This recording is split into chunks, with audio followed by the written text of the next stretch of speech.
What's up, everybody? This is Lyle with No Hippie Barbecue. What I'm going to be doing today is going to be a creamy fish casserole.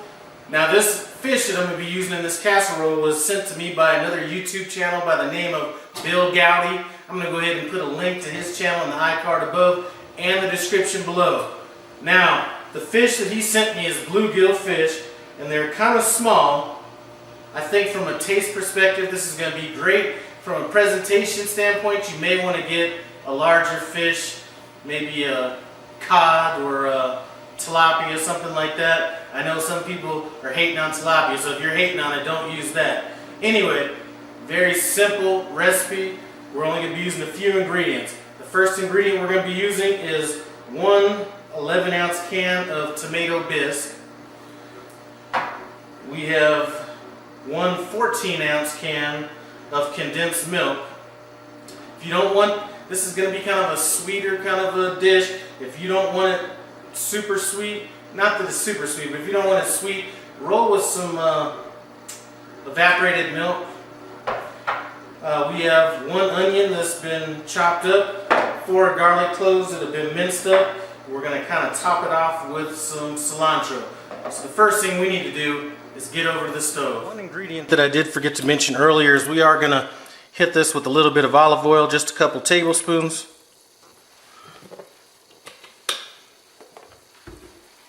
And we're going to cook our onions down until they're softened.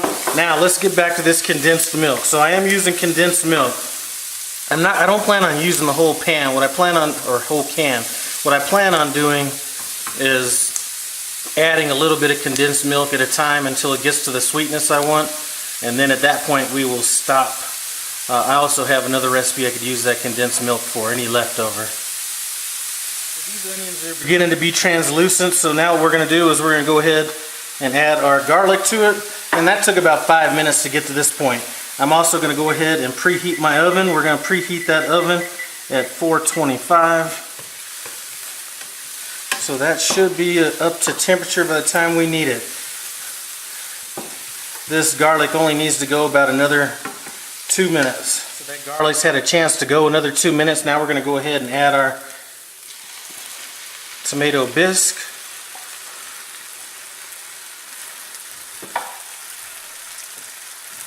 Going to give that a good stir. Now I'm going to add some water, just to thin it out a bit. And we're going to want the consistency of this to be a little bit thicker than your traditional like tomato soup. Now I'm going to go ahead and add our condensed soup, or not our condensed soup, our condensed milk. And looking at it, I think we're going to be fine with just a quarter of a can on that. Add a little bit more water. Let me just go ahead and just give it kind of a taste.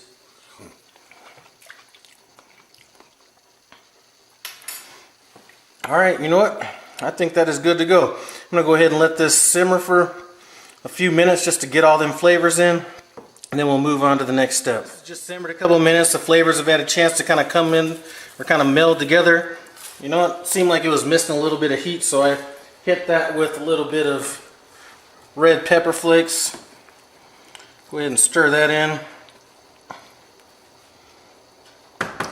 Now we just need to go ahead and add our fish in it. Like I said, if you had a larger fish, the presentation might be a little bit better.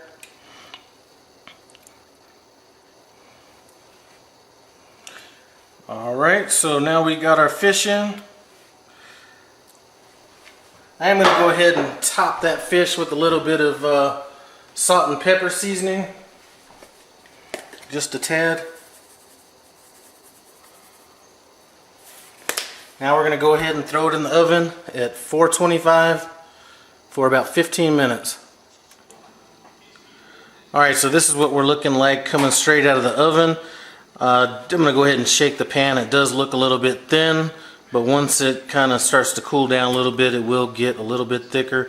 I'm gonna give it about 15-20 minutes before we go ahead and taste it. Done deal. It's time to see what this bluegill fish casserole tastes like.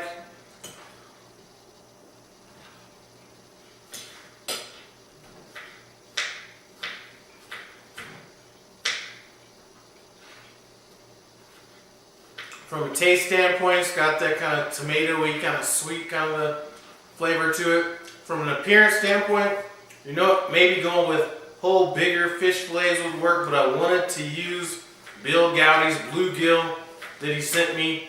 So I'm telling you, I might have been able to make something that looked better, but I can hardly tell you that the fish that I would have been using wouldn't have been as tasty as this. Do me a favor, run by, check out Bill Goudy. Link is up here in the iCard above and the description below.